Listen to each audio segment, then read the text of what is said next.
Magandang araw Central Luzon, magandang araw Pilipinas. Muli ang inyong lingkod Paulo G. Santos, nandito sa Compact 3 ng PNP dito sa Barangay Sindalan, Ciudad San Fernando, Pampanga. At habang pong inaabangan ho natin yung spot report, yun hong resulta ng investigasyon ng pulis dito ho sa nangyari hong karumal-dumal na krimen na pagkakasawi ng 4 na taong gulang na batang si Kian Belleza. Atin naman hong makakausap ito hong panig naman nito pong pamilya ng suspect, at sila naman po ay nagpaunlak ng panayam para malaman ho natin yung kanilang panig at papaano nila hinaharap ito hong ganitong kasubukan sa kanilang pamilya. Kami po gusto kong malaman ito hong inyo hong nararamdaman ngayon at umabot na ho sa kaalaman ng marami ito hong karumal-dumal na krimen na to. Ano ho nangyari? Pwede ho bang ikwento nyo ho sa amin paano ho umabot sa inyo itong impormasyon na yung pong dalawa ninyo pong kamag-anak involved po dito sa karumal-dumal na krimen? Hindi ko namin kasi alam yan, sir. Kasi nasa San Fernando po ako. Nagtatrabaho ako, nagpapataya po ako ng wedding. Yun na po ang trabaho ko para may kabubuhay lang sa mga anak ko. Ngayon po, minsan po, umuwi ako 1 linggo, binibisita ko po sila. Pero ang tatay nila, kasama rin nila pagka-araw, umuwi ng madaling araw. Kasi po panggabi po siya, nagwawalis lang po ang tatay nila. Ngayon po, naka-hospital po ngayon ang tatay nila. Nasa JBL po. Siyempre po, paano po, tumaas po ng presyon ng mister ko po. Hindi pa po nakalabas. Hindi po anong nangyari. Ito pong kambal po ninyong anak, si Mark at saka pangalan po ng isa? Kevin po. Si Mark at saka si Kevin. Opo. Nakausap niyo na ho ba sila? Bakit ho nila nagawa itong... Ewan ko po, sir. Hindi ko po alam. Pero lagi ko kong pinagsasabahan ng mga anak ko. Gusto nila daw yata, mag-artista daw sila. Mag-artista? Pupunta rin sila sa Maynila, papasok daw ng trabaho. Sabi ko, walang mapapasok ng trabaho. Pandemic ngayon, kako, sir. Ngayon, ayaw nila pong makinig sa akin. Hindi ko man nakalain po na ganyan ang gagawin nilang ganyan. Nabigla lang po ako, kanina lang po, sinabi lang sa mga pinsang ko. Ano kwento nila ho sa inyo? Paano ho nila pinatay yung bata? Kasi 2 araw po pala ito na nawawala. Doon po sa loob ng 2 araw, hindi ho kayo nauwi doon sa bahay. Hindi po, kasi dumating po ata ako doon, 15, 16. Umuwi po ako. Tininan ko lang sila. 16 ho nawawala. Ibig sabihin, nung 16 na nandun, wala ko kayo sa bahay. Yung 15 po ata yun, nandun ako, 15. 15. Tapos doon pa ako natulog noon. Tapat na tapat lang ho pala yung bahay ho ninyo at saka ho nitong biktima. Opo, pero hindi ko po akalain na gano'n ang pong mangyayari po. Hindi ko alam po gano'n ang gagawin mga kambal ko, sir. Lagi ko po pinagsasabihan yan bago kami umaalis po, sir. Hindi kami po nagkulang ng sa mga aral sa mga anak ko, sir. Siyempre po, doon po ang hanap buhay ko. Nagpapataya po ako ng wedding lang sa San Fernando. Pang ilan ho ba sa magkakapatid ho itong si Kevin at saka si Mark? Ano yan po, sir? Kambal po yan. Huli. Huli po sila. Pabali pang ilan bale? Pang 3, pang 4 yung si Kevin. So sa mga oras ho na ito na ito hong controversial na kaso na to, ang dami hong hindi ho sukat akalain na magagawa sa isang 4 na taong gulang ho ito. Bilang isang magulang din ho. Opo, sir. Ramdam niyo ho rin kung ano sakit ho na Opo, sir. nararamdaman. Umiyak nga po, sir. Nakawat din ako sa mata.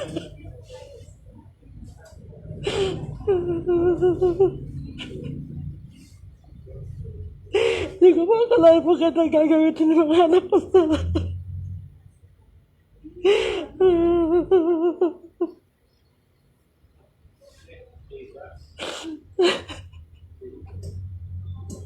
Naitatanong ho nitong ating pong mga netizen na sumusubaybay sa atin kung paano ho nyo pinalaki itong 2 kong kambal.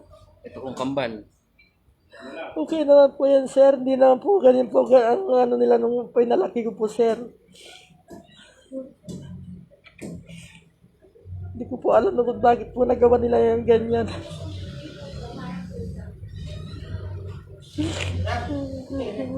Inamin po ba nila sa inyo, Nay, kung paano ho yung mga serye ho ng pangyayari bago ho nila Hindi po sir, wala pinatay yung bata? Hindi po sir.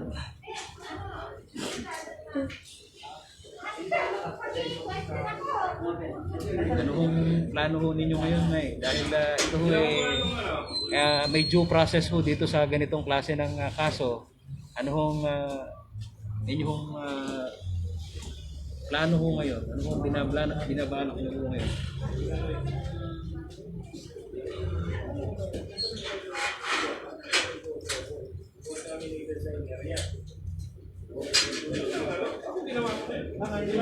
Po sir.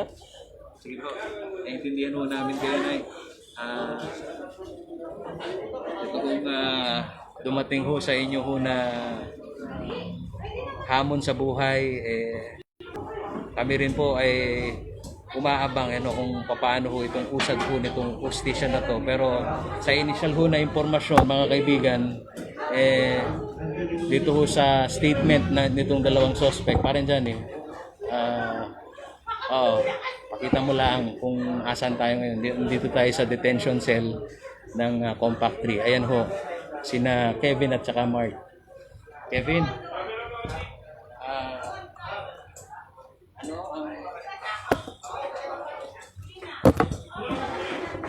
nangyari? Bakit ka pinatay?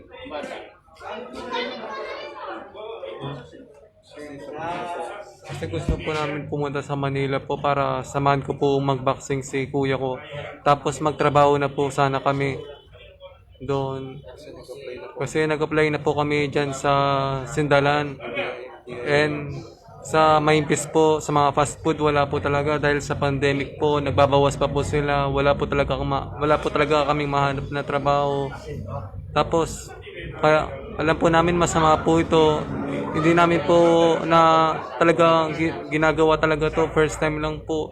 Pero wala na po kami kumbaga chance na gawin to. Pinasok po ni kuya. Kasi po para may pamasahe po. Anong ginamit yung bagay na para mamatay siya? Ano lang po, towel lang po. Towel? Opo. So, sinakal nyo? Hindi naman po. Tinakpan lang po. Bakit nyo pinatay? Bakit nyo pinatay? Kasi na cellphone. Pag kinuha nyo, bakit nyo pinatay?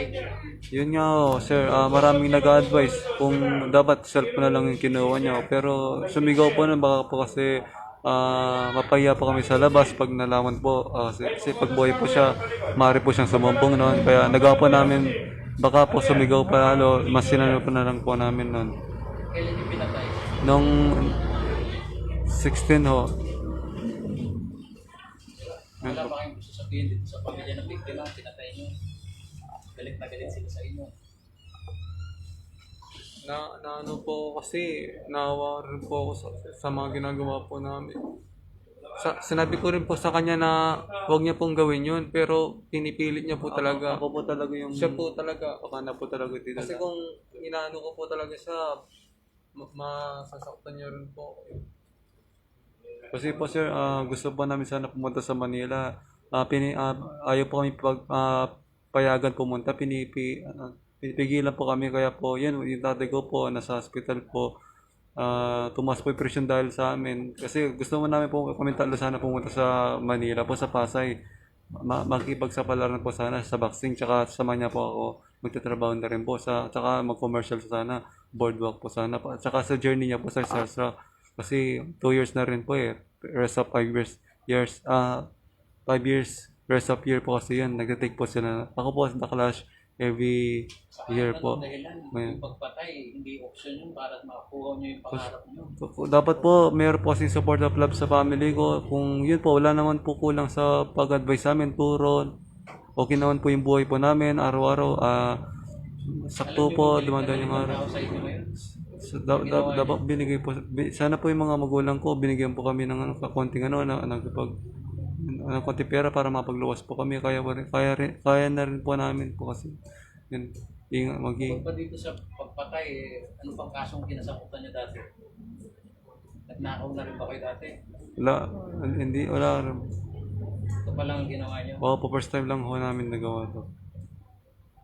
Nung pinatay nyo, binalot nyo daw ng... Ano pinabalot nyo? Yung plastic po, tsaka eco bag po, tsaka yung bag.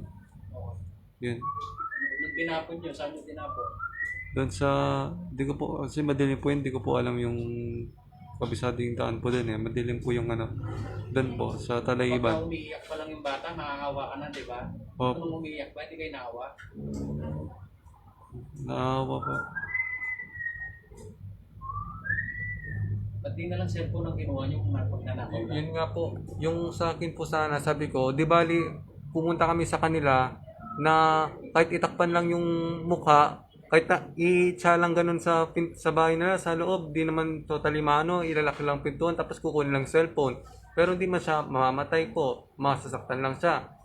Kung lang yung cellphone lang, pero yung sa kanya po talaga, sabi niya, kunin natin pati yung bata, pati yung cellphone, sabi niya. Sabi ko, wag mo, sabi ko, maawa ka naman sa kanya. Pag po, inano ko po siya, Sige, yan. Sige, opo, kambal mo. opo, alam ko rin po yun ang Masama. masama. May intention na kung Si Kevin po. Sige, ikaw Ako si po yung Mike. nagtitigil sa kanya na wag niya po kasi alam ko po rin yung ramdam na So ikaw, Mark, inamin mo talaga, ikaw lahat ang gumawa niya. Opo, ako po, di bali, pumunta kami, nagsasalpo siya sa harap sa kanila. Di bali, takpan mo lang yung ano, di bali, tiyam mo lang sa loob ng bahay, ilak mo lang yung pinto. Hindi naman totally mamamatay, masasaktan lang siya. Pero yung cellphone, kukunin mo lang. Pero po siya, kinuha niya po. Parang inanok niya po yung laruan, gano'n. Wala ba kayong gusto sabihin ngayon sa pamilya? Yun nga po eh. Humingi po kami ng tawad sa... Nagtawad po sa mga ginawa namin. Pinagsisiyan po namin po lahat. Alam niyo ba may pabigat na kaparusahan niya ginawa niya? Oo nga po eh.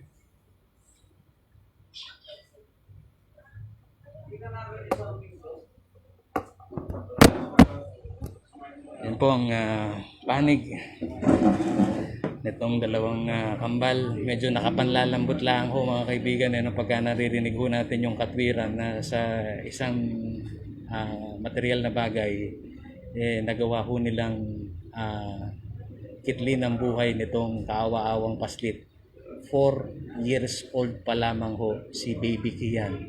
At narinig ho natin yung kanilang sentimiento na may mga pangarap po ito suspect na to at kumbaga sinisisi pa po kayong mga magulang na kung bakit sila ay naaawat, wala daw silang pera. Ano? Binibigyan namin naman po, sir. Kaya lang gusto nila, malaki yung hinahangad nila, sir. Siyempre, nagwe-wetting po ako. O yung tatay nila, nagwawalis lang po yun. O, ano po yun? Yung bang pangarap nilang pag-aartista na alam ho ba ninyo yun? Alam namin, sir. Kaya lang, hindi pinipigilan namin. Dahil nga, walang yun naman pera pantusos sa kanila na mag-aartista. Ang laki-laking hinihingi nilang mga yan. Ano ho bang inihingi ho nila? 200,000 yata yung gusto nila, sir. Para saan daw yung 200,000? Ewan ko po sa kanila, sir. Yung po bang anak ninyo, narinig ho ng ating pong mga netizen kung paano mga twiran, yan ho ba hindi naman gumagamit ng illegal na droga? Ay, hindi naman, sir. Hindi po gumagamit po yung mga anak ko yan, sir.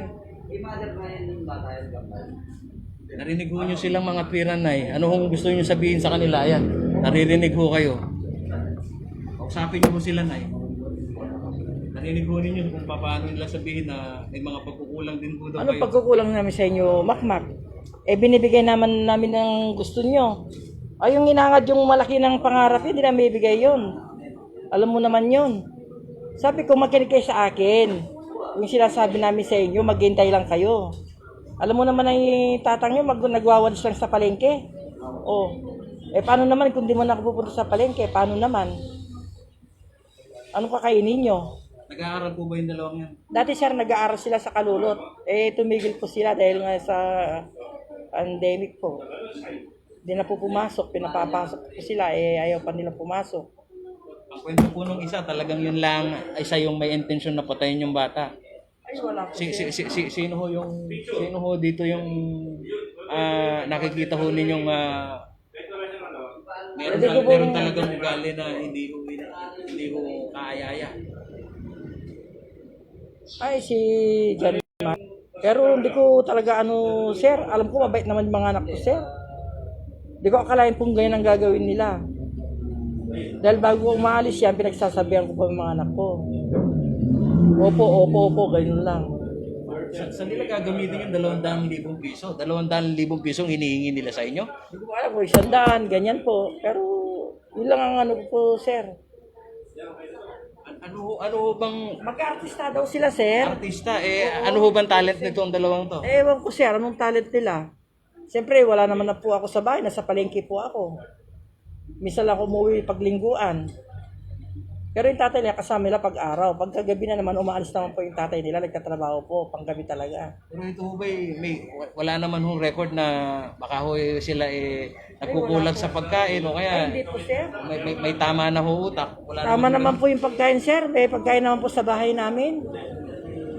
Maraming pagkain. Kung pagkain po, meron, sir. Ewan ko po sa kanila kung ba't ganun ang naisipan nila, sir. Pero sila lang ho naiiwan doon sa bahay. Po, sir, sila lang naiiwan. Kasi kasalungsungan po ngayon, nasa ospital po yung tatay nila.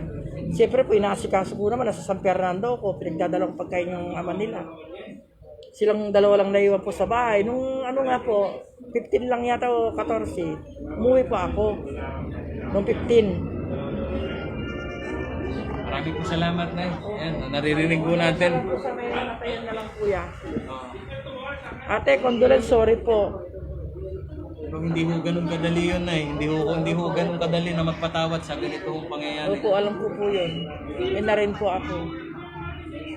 Ayan, mga kaibigan, naririnig ho natin itong magkabilang kampo sa side ng isang magulang na nagpapalaki ng anak na sa pagkakawari ni nanay pinalaki nila ng maayos itong dalawang suspect, pero nagugulat din siya, mga kaibigan, dito sa naging pag-akto ho nitong dalawang suspect na si Kevin at saka si Mark. Wala ba kayong gusto sabihin sa nanay niyo? Narinig niyo kung paano yung sakit na dinaramdam nila ngayon dahil dito sa eskandalo na ginawa ninyo? Wala kang gusto sabihin sa nanay niyo? Ayun, patawarin niya po kami, ma, kasi yun nga, wala man kayong kulang pagtuturo sa amin, sa pag-advise sa amin. Okay naman talaga kami sa bahay, pero yun, nagulat talaga kayo kung na nakita niyo na lang, tsaka yung pangyayari talaga. Yun, kaya humingi po ako ng tawad ngayon. Alam niyo ba, sabi ng nanay, nakikita, binabati pa kayo nung pinatay niyo. Malapit pa pala sa inyo yung bata. Malambing pa yung bata. Hindi ka ba nagdalawang isip papatayin mo yung bata? Wala na po kasi, yung tatay ko po kasi wala na po kasi magbibigay. Kahit konti lang po sana pamasaya kami dalawang kapatid ko. So kasalanan ba ng tatay mo yun? Hindi po, mag-ipon po sana kami, punta sa makipagsapalaran po, mag-work po sana kami. Tsaka boxing, siya po magtatrabaho doon po, kaya na yung taga-disinfect po, kaya na yung taga ano po siya, nag-aulis siya, tsaka nag-commercial ballwalk po. Gusto po namin ukupan ng kondo. Malapit na po yung journey namin po. Di naman po mataas yung inihingi po namin 200,000. Gusto mo rin po namin tulungan po sila sa pangarap po. Sa pangarap po namin, yung buhay po namin, para matulungan po namin. Matulungan namin po sila, ganyan po. Kasi gusto namin po matulungan yung mga magulang po namin. Maging sarili din po namin. Yan po. Ayan, narinig ko natin kung paano humangatwiran itong isa sa suspect. Baka may diferensya po pala sa utak yan kasi dati po hindi po ganyan. Ba't ganun? Hindi ho tayo eksperto para sabihin na kung may tama ho, kung may sayad ho sa utak ito hong anak ninyo, pero ito hong pagdadaanan ho nilang investigasyon, may due process ho tayong sinusunod, dito ho sa pag-usad nitong kaso ho nila. Pero malinaw ho, sa naririnig ho natin, kayo pa sinisisi dahil sa mga pagkukulang ho ninyo.